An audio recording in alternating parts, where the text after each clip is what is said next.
Bismillahirrahmanirrahim. Assalamualaikum warahmatullahi wabarakatuh. Alhamdulillahi rabbil alamin, alladzi anzala al-Qur'ana bil lughatil arabiyyah.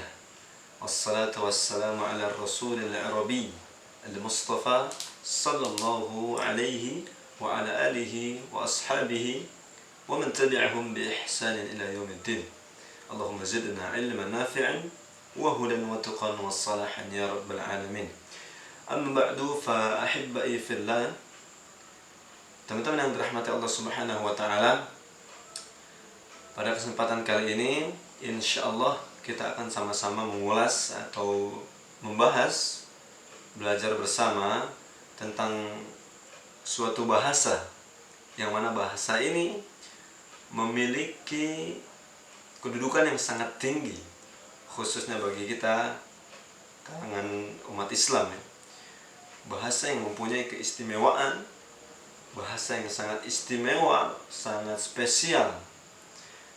Dan juga bahasa ini di samping bahasa Inggris, bahasa Spanyol, bahasa Perancis, bahasa ini pun termasuk bahasa internasional. Sampai PBB pun memakai bahasa ini secara resmi, teman-teman yang dirahmati Allah Subhanahu wa taala. Dan sekiranya lebih dari 20 negara, tepatnya ada 25 negara kurang lebih yang memakai bahasa ini secara resmi di negaranya. Banyak contohnya seperti Arab Saudi, Mesir, Tunisia, Sudan, Palestina, dan masih banyak lainnya. Bahasa apakah ini? Kita semua sudah tahu jawabannya sama-sama, yaitu apalagi kalau bukan bahasa Arabiyyah atau bahasa Arab. Teman-teman yang dirahmati Allah Subhanahu wa taala, maka dari itu tidak aneh ketika bahasa ini disebut sebagai bahasa internasional. Karena apa?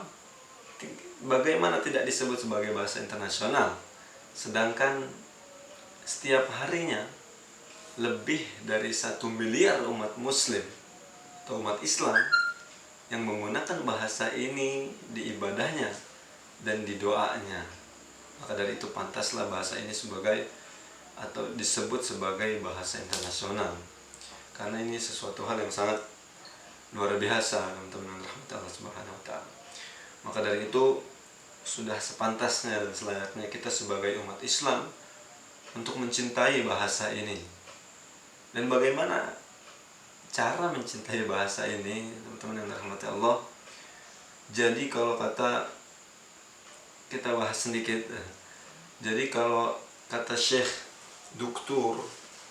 Muhammad Al-Arifi rahimahullah wa hafizahullah, beliau mengutip di dalam kitabnya suatu perkataan yang sangat bagus.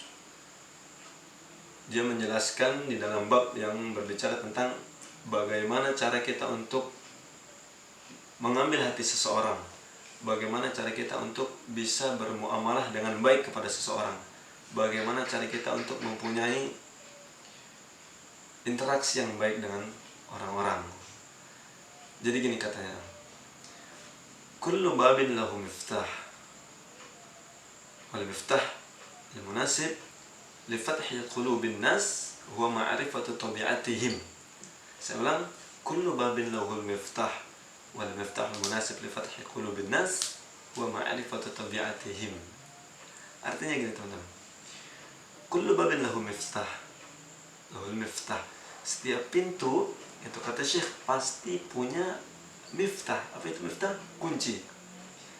Wal miftahul munasib, dan kunci yang paling tepat, yang paling cocok, yang paling pas li fathi qulubin nas, untuk membuka hati seseorang, huwa ma'rifatu tabi'atihim, dengan kita mengetahui tabiat orang tersebut, hakikat orang tersebut, asal usul orang tersebut. Bagaimana enggak? Karena jika kita mengetahui bagaimana orang tersebut, hakikatnya, apakah orang ini tukang marah, apakah orang ini doyan bercanda, kita akan tahu bagaimana cara bermuamalah dan berinteraksi dengan orang tersebut. Orang ini suka dikasih hadiah enggak nih? Orang ini sukanya dikasih apa nih? Kita bakal dengan mudah berinteraksi dengan orang tersebut dan dengan mudah mengambil hati orang tersebut. Betul teman-teman yang dirahmati Allah. Nah, jadi Artinya gini teman-teman yang dirahmati Allah, begitu pula ketika kita ingin mencintai sesuatu. Ketika kita ingin mencintai sesuatu, maka hendaknya kita mengetahui asal usul hakikat dan tabiat hal tersebut. Agar apa? Agar ketika kita ingin mencintai hal tersebut, kita dimudahkan untuk mencintainya. Cinta kita nggak jadi cinta palsu. Cinta kita bakal jadi cinta yang kekal abadi. Lebay banget. Cinta kita bakal jadi cinta yang beneran cinta gitu. Karena kita tahu, benar-benar tahu apa itu hal tersebut. Jadi nggak cuma ngelihat zohirnya atau ngelihat casingnya doang nih. Nah, maka dari itu pada kesempatan kali ini perkenankan saya untuk sedikit mengulas atau kita belajar bersama tentang asal-usul bahasa yang sangat agung ini atau bahasa Arab.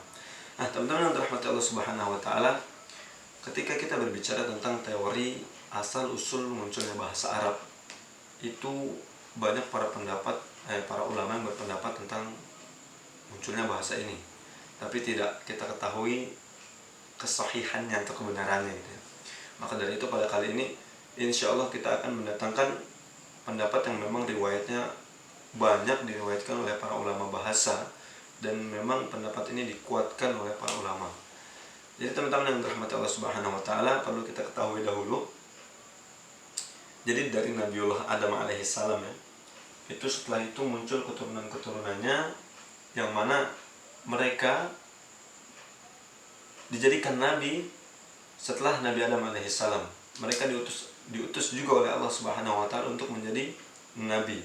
Nah, sampailah pada seorang nabi yang mana kisahnya sama-sama kita ketahui, kisahnya yang sangat masyhur atau sangat populer, di mana kisahnya banyak dikutip oleh Allah Subhanahu wa taala pula di dalam Al-Qur'an. Salah satunya di dalam surat Al-Qamar yang berbunyi, "Fafatahna abwabas samaa'a bima'in munhamir, wafajjarna al-arda 'uyunan faltaqal ma'u 'ala amrin qad qadir." Maka Allah Subhanahu wa taala menurunkan air dari langit dan mengeluarkan air dari bawah tanah. Itu untuk siapa? Untuk kaum nabi tersebut. Karena apa? Karena mereka tidak ingin beriman kepada nabinya, tidak ingin beriman kepada apa yang disuruhkan oleh nabinya. Siapa lagi kalau bukan Nabiullah Nuh alaihissalam, yang mana kaumnya ditenggelamkan. Innahum lamughraqun, kaumnya ditenggelamkan oleh Allah Subhanahu wa taala. Nah, teman-teman, adapun ketika itu kaum Nabiullah Nuh alaihissalam atau pengikut-pengikut dari Nabiullah Nuh alaihissalam yang mau beriman kepada Nabiullah Nuh alaihissalam, dan kala itu mereka mengikuti perintah yang disuruhkan oleh Nabiullah Nuh alaihissalam untuk menaiki kapal yang telah dibuat oleh Nabiullah Nuh alaihissalam. Anjahumullah, dan mereka pun selamat dengan izin Allah. Nah, inilah awal mula munculnya atau asal usul munculnya bahasa Arab, teman-teman. Dari mana? Kita bahas. Jadi dari keturunan atau dari kaum Nabi Nuh yang selamat tadi ini, orang-orang yang selamat dari kaum Nabiullah Nuh alaihissalam, itu muncul keturunan-keturunan dari Nabiullah Nuh alaihissalam, sampai muncullah salah seorang laki-laki yang bernama Sam. Siapa? Sam ya. Ingat-ingat namanya Sam. Nah, dari Sam ini muncul setelah itu keturunan-keturunannya yang mana mereka mempunyai bahasa mereka masing-masing dan mengembangkannya. Ya, yang kemudian bahasa itulah yang dinamakan sebagai bahasa Samiyah atau al-lughah as-Samiyah, yang biasanya kita dengar di bahasa Indonesia itu sebagai bahasa Semit atau bahasa Semit ya. Nah, bahasa yang sampai mungkin saat ini kita masih sering mendengar seperti bahasa Ibrania, bahasa Suryania, bahasa Habasyia, dan salah satunya adalah bahasa yang sangat agung ini, yaitu apa? Bahasa Arabiyah atau bahasa Arab. Nah, teman-teman yang dirahmati Allah Subhanahu wa taala, dari keturunan inilah ada seorang laki-laki yang bernama jangan kita kasih tahu namanya dulu. Seorang laki-laki yang pertama kali menggunakan bahasa ini atau bahasa Arab ini secara resmi, dan dia mengembangkannya. Dia yang mengembangkannya. Maka dari itu namanya itu siapa? Namanya adalah Ya'rub. Siapa? Ya'rub. Namanya adalah Ya'rub. Maka dari itu inilah asal usul awal mula pemberian nama bahasa ini. Kenapa dinamakan bahasa Arab? Bahasa Arab. Bahasa Arab itu diambil dari nama laki-laki atau orang yang pertama kali menggunakan bahasa ini. Itu siapa tadi? Ya'rub. Ya'rub, Aroba, Ya'rubu. Arab, Ya'rub, Arab, Ya'rub. Nah, nyambung ya. Jadi bahasa Arab itu kan dari kata kerja ya. Jalasa ya jelisu, koma ya kumu gitu ya. Nah, jadi itulah awal mula penamaan bahasa Arab ini. Jadi dari nama seorang laki-laki yang bernama Ya'rub. Nah, teman-teman yang dirahmati Allah Subhanahu wa taala, maka setelah itu mulailah Ya'rub berkembang dan mengembangi bahasanya itu, bahasa Arab, dan mulailah muncul keturunan-keturunannya, mulai berkembang menjadi banyak keturunan-keturunannya, yang dari situlah terbentuk suku-suku, kabilah, bani, dan garis-garis keturunan lainnya, yang mana mereka mulai mengistiqlalkan dan meresmikan keberadaan mereka. Dan dari situlah mulai muncul banyak lahjah-lahjah mereka masing-masing atau bahasa mereka masing-masing. Bahasa induknya tetap satu ya, bahasa Arab, tapi lahjahnya itu yang terbagi ke beraneka ragam ya. Sama halnya seperti kita, bahasa kita satu, bahasa NKRI, bahasa Pancasila, bahasa Indonesia, tapi lahjahnya kita yang berbeda-beda. Bahasa Sunda, lahjah Sunda, lahjah Jawa, Sumatera, Sulawesi, sampai pada akhirnya ya. Jadi gitu teman-teman, bahasanya tetap satu induknya, bahasa Arab, tapi lahjahnya yang berbagai macam. Nah, sekarang pertanyaannya, setelah kita ketahui bahwasanya lahjah Arab itu terbagi ke berbagai macam lahjah ya, bagaimana bisa bahasa yang sekarang kita ketahui ini, yang kita pelajari dan kita berbicara dengannya, dan bahas Al-Quran pun diturunkan dengannya, itu menjadi bahasa resmi Arab? Kita awal mulanya dari mana? Nah, kita lanjutin ceritanya. Jadi teman-teman, setelah Arab tadi mulai terpecah atau terbagi ke berbagai macam kabilah dan suku-suku ya, mulailah muncul suatu rasa ta'assub qabailiyah, suatu rasa fanatik antar suku satu dengan suku lainnya, yang dimana masing-masing dari mereka saling ingin menonjolkan apa yang dipunya dari suku mereka, tradisi-tradisi mereka, adat istiadat mereka, dan yang paling penting adalah mereka ingin menonjolkan, yang paling berambisi, mereka ingin bersaing di dalamnya adalah dalam melombakan memperlihatkan lahjah mereka masing-masing.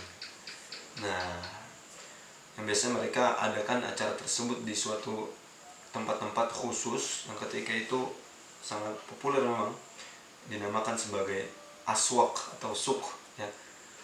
Arti sebenarnya adalah suk itu pasar ya, aswak jamaknya berarti pasar-pasar, tapi yang memang ketika itu mereka tidak hanya menggunakan pasar itu menjadi tempat berniaga atau tempat berdagang, tapi mereka menggunakan pasar itu sebagai pekan raya atau sebagai tempat hiburan, yang mana dijadikan tempat berlomba-lomba, tempat berkumpul, yang biasanya mereka adakan di Yaumul Arubah atau di hari Arubah ya, yang mana ketika kedatangan Islam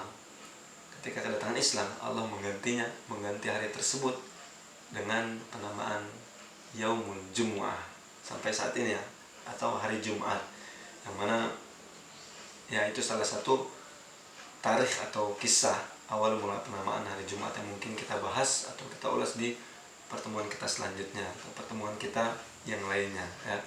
Teman-teman yang dirahmati Allah, dan di Yaumul Arubah itulah yang tujar, yang tukang dagang yang tukang berniaga, itu mereka biasanya mengadakan acara tersebut pekanan.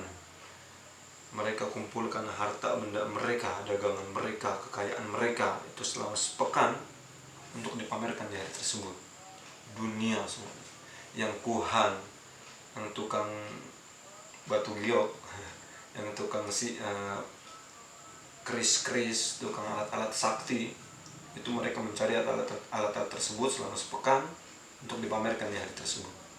Yang sahir dan tukang sihir, mereka menuntut ilmu sihirnya selama seminggu itu, selama sepekan untuk dipamerkan di hari tersebut. Nah, inilah mereka yang terakhir ini itu adalah mereka yang paling ditunggu-tunggu kehadirannya oleh para kaum Arab di tempat tersebut.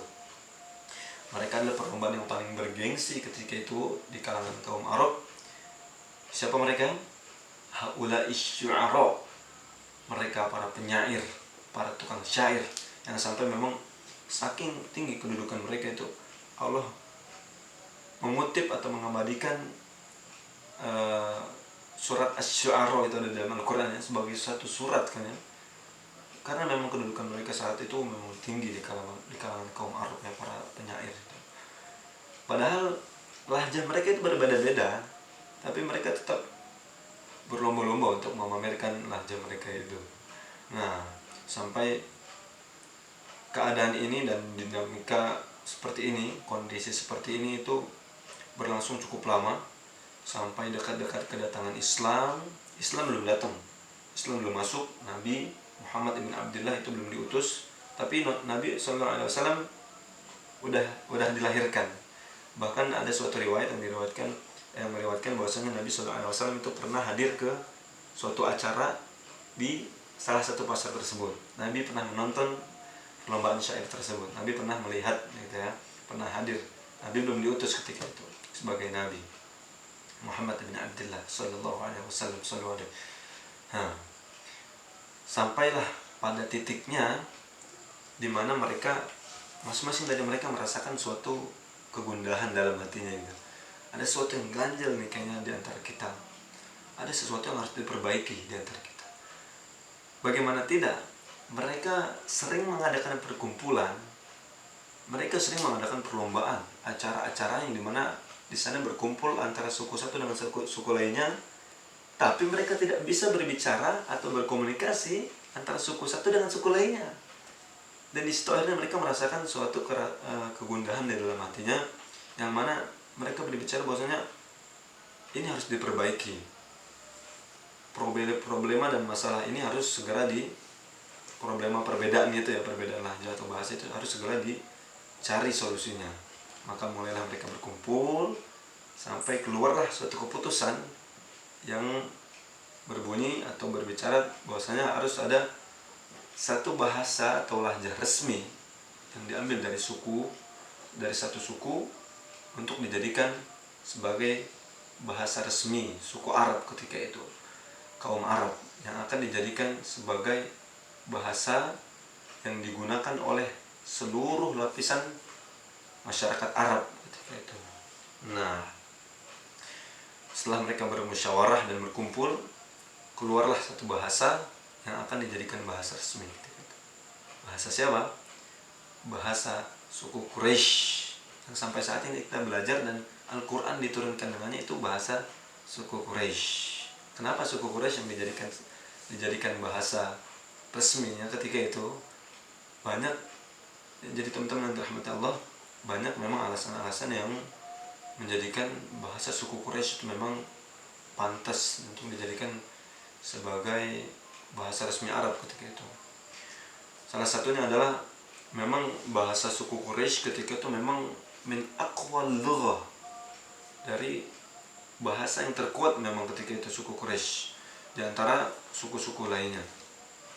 Dan juga suku Quraisy ketika itu memang sayyidatul Arab, asyraful qaum. Memang suku Quraisy ketika itu memang adalah kaum yang dimuliakan, suku yang dimuliakan di kalangan suku-suku Arab. Buktinya keluar Muhammad bin Abdullah, Nabi kita Muhammad SAW, itu beliau dari suku Quraisy. dan para pembesar-pembesar sahabat itu banyak pembesar Arab itu dari suku Quraisy.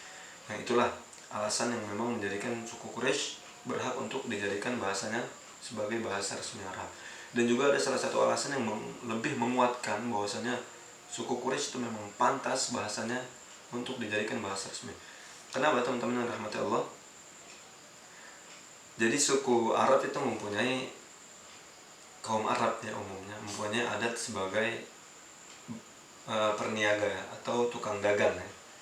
Dari negeri Syam ke Yaman misalnya, atau dari Yaman ke Syam. Negeri Syam itu yang biasanya yang sekarang kita ketahui sebagai Palestina, Libya atau Lebanon, Israel, Suriah, itu negeri Syam itu ya. Negara-negara itu berada di negeri Syam dulu itu. Dan sekarang udah dipisah-pisah. Nah, itu berada di sebelah Syamal ya, utara ya. Nah, di sebelah sananya, di sebelah selatan itu ada Yaman. Jadi mereka rutenya setiap berdagang itu biasa dari negeri Syam ke Yaman, dari Yaman ke Syam. Nah, teman-teman yang dirahmati Allah, tengah-tengahnya itu adalah Makkatul Mukarramah. Makkatul Mukarramah, yang dimana sudah pasti barang siapa yang berdagang dari Syam atau dari Yaman, dari Syam ke Yaman atau dari Yaman ke Syam, itu udah pasti bakal melewati Mekah dan berhenti di Mekah. Mekah itu ketika itu seperti mahaton gitu, seperti terminal, tempat transit lah gitu ya, tempat pemberhentian. Jadi siapa yang berdagang itu pasti berhenti di tengah-tengah di Mekkatul Mukarramah. Dan juga ketika itu Mekah memang menjadi tempat pusat kegiatan Arab. Haji ketika itu udah ada. Pada itu memang Mekah ketika itu memang tempat paling banyak berkumpulnya suku Arab ketika itu. Nah, teman-teman yang dirahmati Allah Subhanahu wa taala, di Mekkatul Mukarramah itulah yang paling banyak berdomisili atau yang paling banyak bertempat di Mekkatul Mukarramah itu adalah suku Quraisy. Ya, maka dari itu makin kuatlah hujjah atau alasan-alasan yang memang menguatkan bahwasanya bahasa suku Quraisy itu adalah bahasa yang paling pantas dan paling berhak untuk dijadikan bahasa resmi suku Arab ketika itu. Walaupun memang ada sedikit tambahan-tambahan dari bahasa suku lainnya sebagai yang penyempurna ya. Jadi itulah kenapa suku Quraisy, alasan-alasan kenapa suku Quraisy bahasanya yang dijadikan sebagai bahasa resmi suku Arab ketika itu. Maka dari itu ketika Al-Quran diturunkan itu, ketika datang Muhammad SAW, Nabi kita menjelaskan atau menurunkan wahyu dari Allah Subhanahu wa taala, itu udah gak ada alasan lagi mereka untuk ingkar kepada apa yang disampaikan oleh Nabi SAW. Mereka itu paham 100% apa yang dikatakan Nabi, karena itu memang bilisani qaumihim, kata Allah, memang dengan bahasa mereka, bahasa suku Quraisy, Al-Quran itu mereka paham. Tapi karena memang mereka la ya'qilun, la yatafakkar, mereka memang tidak berakal, qaumun dhalun, mereka memang dolal, memang sesat, tidak ingin mengikuti apa yang disuruh oleh Nabi SAW, maka mereka tetap akan mendapatkan ganjarannya dari Allah Subhanahu wa taala di akhirat kelak. Nah, teman-teman yang dirahmati Allah Subhanahu wa taala, inilah sedikitnya ulasan tentang asal usul bagaimana munculnya bahasa Arab yang kita ketahui sampai saat ini, yang kita sering menggunakan dan kita sering dengar dan kita baca tiap hari Al-Quran dan hadis Nabi SAW. Kurang lebihnya ini asal usulnya yang mudah-mudahan bermanfaat untuk kita semua. Dan jika ditemukan sedikit ada kekeliruan atau kesalahan dalam penyampaian maklumat, mohon perbaikannya. Kita sama-sama belajar, sama-sama memperbaiki. Kita bahas di grup. Kita tutup dengan membaca kafaratul majlis. Subhanakallahumma wa bihamdika asyhadu an la ilaha illa anta astaghfiruka wa atubu ilaik. Wa akhiru da'wana alhamdulillahi rabbil alamin. Wassallallahu ala nabiyyina Muhammad wa ala alihi wa sahbihi wa sallim. Wassalamualaikum warahmatullahi wabarakatuh.